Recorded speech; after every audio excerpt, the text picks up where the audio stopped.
નમસ્કાર. ઓમ વક્રતુંડ મહાકાય સૂર્યકોટિ સમપ્રભુ નિર્વિઘ્નમ કુરુ મે દેવ સર્વ કાર્યેષુ સર્વદા. નવરાત્રિમાં માતાજીના ભક્તિ કરીએ, સુખ સમૃદ્ધિ શાંતિના સરળ ઉપાયની વાતો કરીએ છીએ. ગયા એપિસોડોમાં આપણે આ બધી બાબતની ઘણા બધા ઉપાયો પણ રજૂ કર્યા.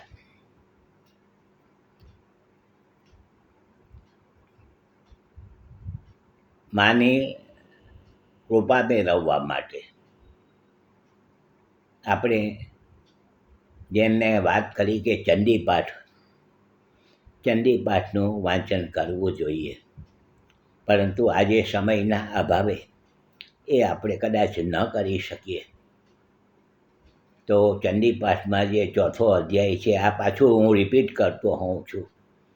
ચોથો અધ્યાય એ શક્રાદેય સ્તુતિ છે, અને શક્રાદેય સ્તુતિમાં બધા દેવોએ માતાજીની સ્તુતિ કરી છે, માતાજીનું ગુણગાન ગાયા છે. એ શક્રાદેય સ્તુતિ છે. ચોથો અધ્યાય ચંડીપાઠમાં આપણે એ ચોથા અધ્યાયનું રોજ બની શકે તો પઠન કરીએ તો પણ ચાલી શકે છે. સિદ્ધકુંજિકા સ્તોત્ર એનું પઠન કરવાથી, એનું વાંચન કરવાથી આપણને આખા ચંડીપાઠનું ફળ મળતું હોય છે.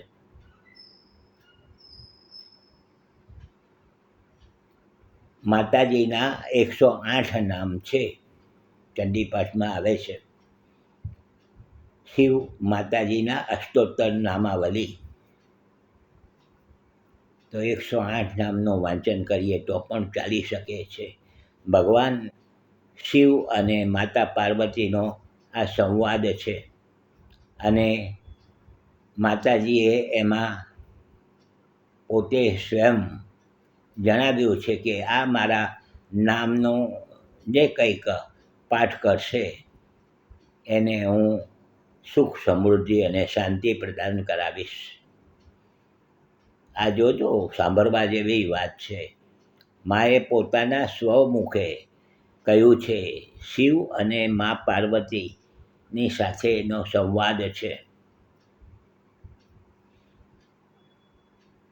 તો સપ્તશ્લોકી ચંડીપાઠ આવે છે. સપ્તશ્લોકી 7 શ્લોકમાં આખા ચંડીપાઠનું ફળ મળી શકે છે, તે પણ થઈ શકે છે.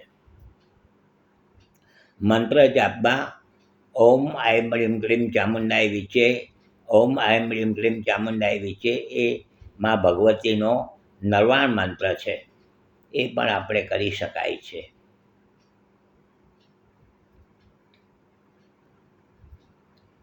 એમાં બીજ મંત્ર છે, આ મા સરસ્વતી, મા લક્ષ્મી અને મા કાલીનો આ બીજ મંત્ર છે, એ પણ કરી શકાય છે.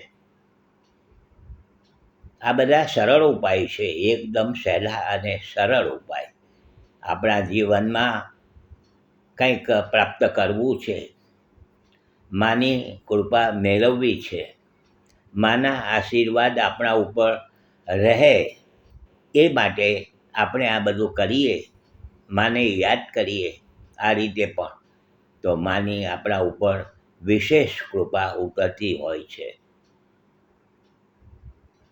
આધિ વ્યાધિ અને ઉપાધિ ત્રણેયમાંથી આપણને મા બચાવે છે, પાર ઉતારે છે. આ બહુ સમજવા જેવી વાત છે. સ્વીકારજો. કાલે પાછા મળવાનું છે. માની ભક્તિની વાતો જેટલી પણ કરીએ એટલી ઓછી છે. અને આ તમને જો સારું લાગતું હોય, શેર કરજો, લાઈક કરજો, બીજાને જોવાની ભલામણ કરજો. હસમુખલાલ ઝવેરીના સૌને નમસ્કાર. જય શ્રી કૃષ્ણ. ઓમ નમઃ શિવાય. જય માતાજી.